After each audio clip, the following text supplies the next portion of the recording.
Hi, my name is Nathan, and today we're going to do a comic book review of Dark Ages, issue number 6, brought to you by RatedComics. Now, I know my shelf is a little bit empty. We just got back from WonderCon in Anaheim. Thank you for everyone who stopped by and said hi.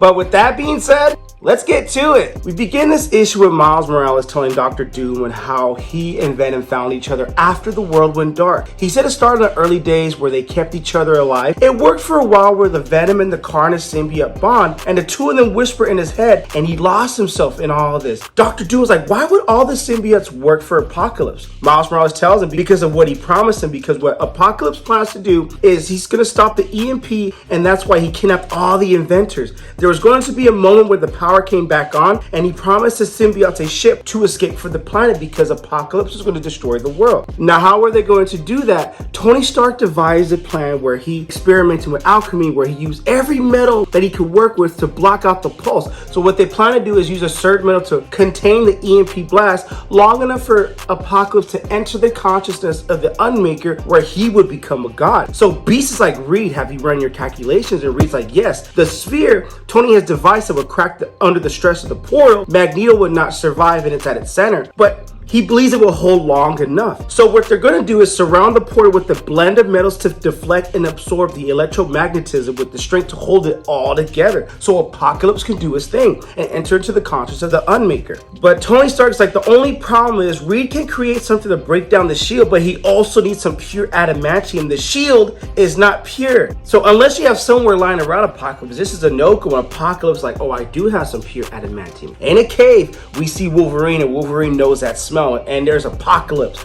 Purple Man, Killgrave, and Cyclops going into teleportation mode into that cave. Killgrave takes off the goggles of Cyclops so he can go all ham with his laser beams. Cyclops begs Logan to not let them do this and to take him out the game right now. And before he can do that, when Wolverine lunges at him, Killgrave commands Cyclops to open his eyes and to let it all go. And Wolverine's bones were covered in adamantium, but everything holding together, his muscles, his tendons, it all incinerated with Cyclops' blast. There goes your adamantium, says Apocalypse. He asks Tony Stark, how long? And Tony Stark's like, well, Reed can whip up a molecular deconstruction pretty quickly, and it shouldn't take long. Once the metal's in form, I can work with it. So Apocalypse like, okay, good. Begin now. Dr. Octavius asks Apocalypse for a word in private. So they go out onto the field in Europe, and Apocalypse is like, all right, Doc Ock, what is it? And he says, everything Stark has devised should work, but there is a one hole in your plan. If you move your mind into the Unmaker,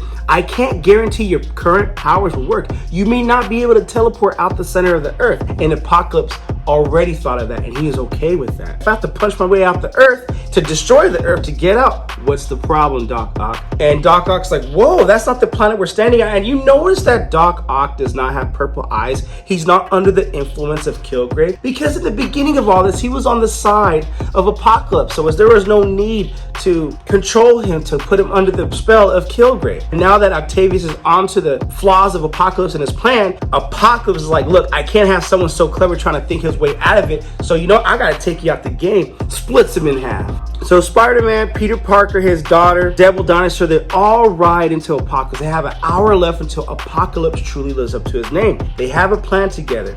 Dr. Doom is like, we have to be clinical. It requires precise timing in the midst of chaos, but it's brutally effective. I like your idea. This could work very impressively. So they have a plan. They devise a plan. Everyone's on board with the plan. Miles and Devil Dinosaur were in no condition for an assault, so they were asked to stay behind and look after the kids. They say their goodbyes. They go, and Storm does her thing. It begins to storm outside of their headquarters in the Lover. That's where Apocalypse and the gang are waiting at. Apocalypse is like, all right, get Magneto and prepare. Do not stop encasing the sphere, building the sphere to stop the port. It's already begun. Let's do this. Killgrave, let them out of their cells. We got to do this thing. Killgrave was like, all right. So they all knew what the plan was, Peter Parker and gang, and they all thought what they were up against. But what made it tougher to do is they were up against their friends: Beast, She-Hulk, Captain Marvel, Captain America, Dracula, Cyclops. It's like you have to go against your friends, so they're not going to hold any punches back when they're fighting you, and you have to hold your punches back when they're fighting their friends. This is an interesting dynamic here. So as this whole war breaks out and they go all out into this battle, this is an epic panel to look at, while Krieger was just looking like, yes, kill them all, kill them all. Doom is telling Dracula, cease trying to eat me, you undead idiot. We need to talk. So meanwhile, Doom has his own plan. Everyone has their own plan.